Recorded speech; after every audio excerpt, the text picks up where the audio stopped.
पूर्व सांसद आनंद मोहन की रिहाई को लेकर बिहार सरकार सवालिया घेरे में है और ऐसे में अब सरकार की तरफ से पहला बयान सामने आया है। मुख्यमंत्री नीतीश कुमार पर तरह तरह के आरोप लग रहे हैं और जेल मैनुअल में जो बदलाव हुआ है उसको लेकर चर्चा हो रही है कि आखिर आनंद मोहन को बाहर करने के लिए सरकार को कानून बदलना पड़ा।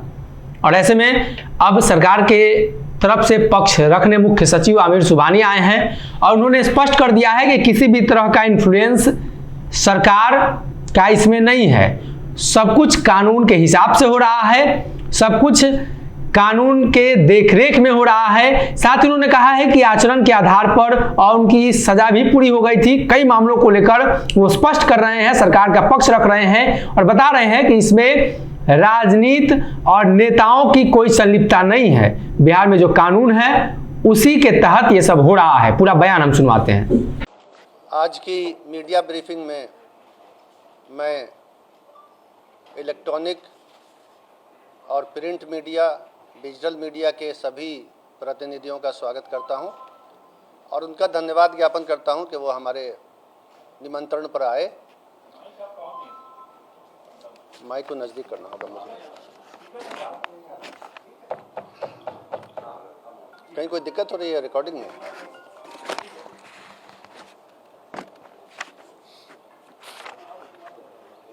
आज की मीडिया ब्रीफिंग में मैं प्रिंट मीडिया, इलेक्ट्रॉनिक मीडिया और डिजिटल मीडिया के सभी प्रतिनिधियों का स्वागत करता हूं और उनका धन्यवाद ज्ञापन करता हूं कि आप इस ब्रीफिंग के लिए समय निकाल कर आए।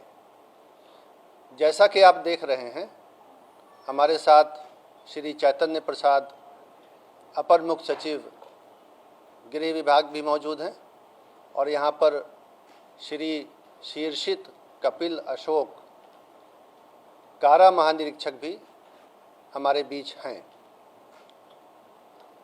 जो विषय है वो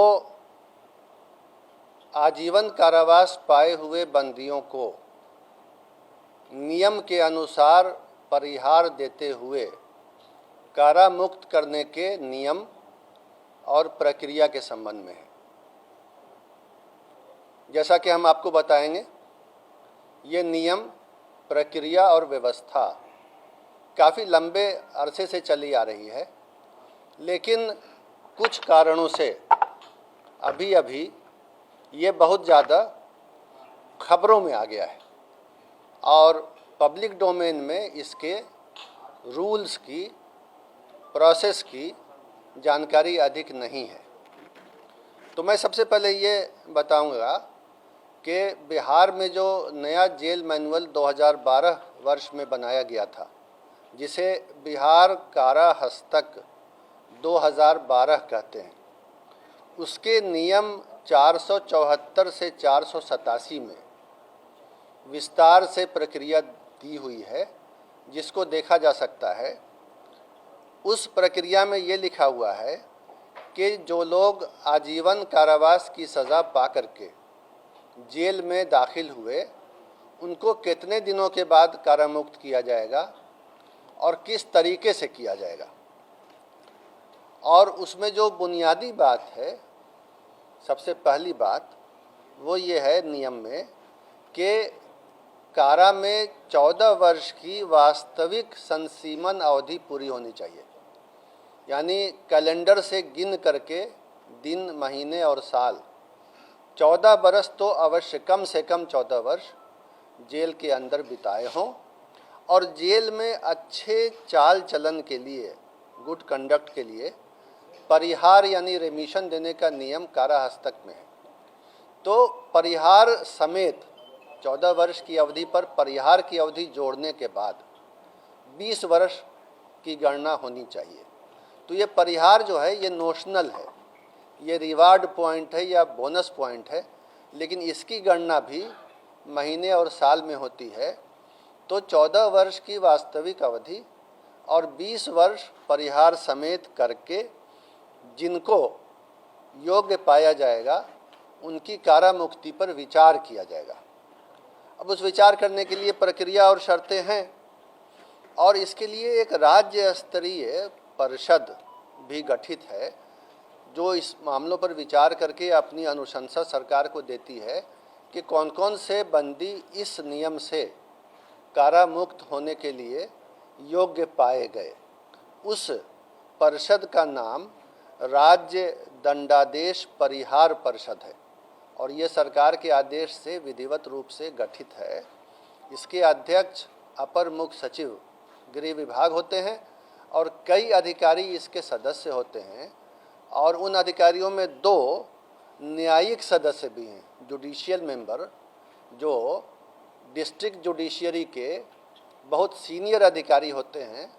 सामान्यतः अभी की व्यवस्था में डिस्ट्रिक्ट जज जो पटना के हैं और बिहार सरकार के विधि सचिव जो खुद भी डिस्ट्रिक्ट जज होते हैं, ये इसके मेंबर हैं। तो कहने का मतलब ये है कि ये परिषद जो है कानूनी दृष्टिकोण से बारीकी से विचार करके, अपना माइंड अप्लाई करके, जिसमें जुडिशियल माइंड भी होता है, 2 विद्वान जजों का भी उसमें विचारण और मंतव्य शामिल होता है, उसके बाद ही कारा मुक्त करने का प्रस्ताव गठित करती है, जिस पर सरकार का आदेश लिया जाता है। पिछले 6 सालों में अब तक 22 बैठकें इस परिषद की हो चुकी हैं इसी विषय पर, ऐसे ही बंदियों को छोड़ने के लिए, और 22 बैठकों में 1161 बंदियों को छोड़ने की बात पर निर्णय लेने हेतु विचार किया गया। उसमें ज़िले के एसपी से, प्रोबेशन ऑफिसर से और ट्रायल कोर्ट के जज से भी रिपोर्ट मंगाई जाती है। कुछ रिपोर्टें कारा मुक्ति के फेवर में होती हैं, कुछ कारा मुक्ति के फेवर में नहीं होती हैं रिपोर्टें। तो अब तक जो पिछले 6 सालों में 22 बैठकों में 1161 बंदियों की रिहाई के लिए विचार हुआ है, उसमें से जो उपयुक्त फिट पाए गए हैं, रिहाई के लिए फिट पाए गए हैं, ऐसे 698 बंदियों को समय समय पर आदेश निकाल के सरकार ने छोड़ा है और वो अब समाज में एक नई जिंदगी बिता रहे हैं। इसके अलावा कुछ और भी नियम है जिसमें अन्य प्रकार के सजा याफ्ता बंदियों को भी छोड़ने के लिए समय समय पर वन टाइम डिसीजन, एक बार का निर्णय लिया जाता है, जो सामान्यतः 26 जनवरी यानी गणतंत्र दिवस, 15 अगस्त यानी स्वतंत्रता दिवस और 2 अक्टूबर अर्थात महात्मा गांधी जयंती के अवसर पर सरकार लेती है। इस बारे में अक्सर भारत सरकार से भी राज्य सरकार को परामर्श यानी एडवाइजरी लेटर प्राप्त होता है।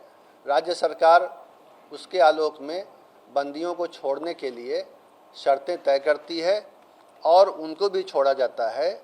अब तक 104 ऐसे बंदियों को विशेष अवसर पर, जो 3 अवसर मैंने आपको बताए, उन अवसर पर कारामुक्त किया गया है, सज़ा में छूट दे करके कारामुक्त किया गया है। और एक बार और ये काम होना है, जिसका आदेश संकल्प संख्या 2644 दिनांक 10 अप्रैल 2023 से के माध्यम से गृह विभाग ने निर्गत किया है और उसके अंतर्गत बंदियों की पहचान की जा रही है कि एक बारगी उपाय के तहत 10 वर्ष तक की सज़ा पाए हुए, ये आजीवन कारावास नहीं है, 10 वर्ष या उससे कम की सज़ा पाए हुए बंदी जो प्रथम बार अपराध कारित किए हों, इसके पहले दूसरा कोई अपराध नहीं किए हों, और जिन्होंने कारावास की अवधि के दौरान लगातार अच्छा आचरण बनाए रखा है, उनको प्राप्त सज़ा की अवधि की आधी सज़ा पूरी कर ली तो उसको समय पूर्व छोड़ने के लिए सरकार निर्णय लेगी। ये पहचान, ये प्रक्रिया चल रही है। ये सारी प्रक्रियाएं जो हैं, जो मैंने 2 तरह की प्रक्रिया आपको बताई, परिहार परिषद जो राज्य दंडादेश परिहार परिषद है, उसके द्वारा जो आजीवन कारावास वाले बंदियों को छोड़ा जाता है और अन्य अवसरों पर अन्य प्रकार के बंदियों को, ये सब चलता रहता है, सामान्य प्रक्रिया है। और इस प्रक्रिया को विभिन्न न्यायालयों ने अपहोल्ड किया है, स्वीकृत किया है और ये एक अच्छी परिपाटी है जिसको राज्य सरकार फॉलो करती है। तो उसके आलोक में अभी जो आदेश निर्गत हुआ है और जो उसमें ये सारे नियम फॉलो किए गए हैं, उसमें किसी के लिए कोई अवधि के बारे में या नियम के बारे में या डीएम और एसपी या ट्रायल जज की रिपोर्ट लेने के बारे में कोई भी किसी के साथ छूट नहीं दी गई है। जिसके बारे में अनुशंसाएं आई, ज़िले के एसपी ने किया, जिसके बारे में डिस्ट्रिक्ट जज या जो ट्रायल जज थे उन्होंने अनुशंसा भेजी कि हाँ छोड़ सकते हैं। एसपी की रिपोर्ट आई, प्रोबेशन ऑफिसर की आई, फिर ये कमेटी बैठी, तब हुआ है। और किसी को इसमें कोई उन मामलों में जो शर्तें हैं बुनियादी, छूट नहीं दी गई है।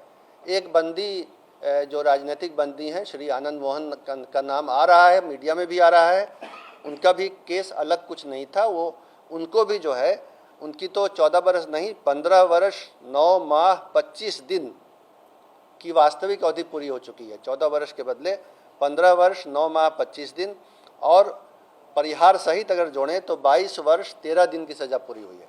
और बाकी बंदियों की भी इसी तरह 14 वर्ष से अधिक और 20 वर्ष से अधिक पूरी हुई है। ये एक सामान्य प्रक्रिया है प्रशासनिक और पहले से चली आ रही है और इसमें किसी तरह का कुछ नियम के पालन में कोई कमी नहीं की गई है। यही बातें आपको बतानी थी और आपने इसको धैर्य के साथ सुना, इसके लिए मैं आपको धन्यवाद देता हूँ। अगर ये वीडियो पसंद आई और वह बिहार के राजनीति और बिहारियत से सरोकार रखेनी तो सब्सक्राइब बटन दबा के चैनल के सब्सक्राइब कर ली। ओजे एगो घंटी बा, ओकरा बटन दबा देला से कुल सटीक और मारक खबर रुआ मुफ्त में मिल जाई। अगर रुआ पत्रकारिता के हमनी के नया प्रयोग में सहयोग कर चाहतानी तो ज्वाइन बटन दबा दी। पेटीएम नंबर नोट कर ली 9386816700।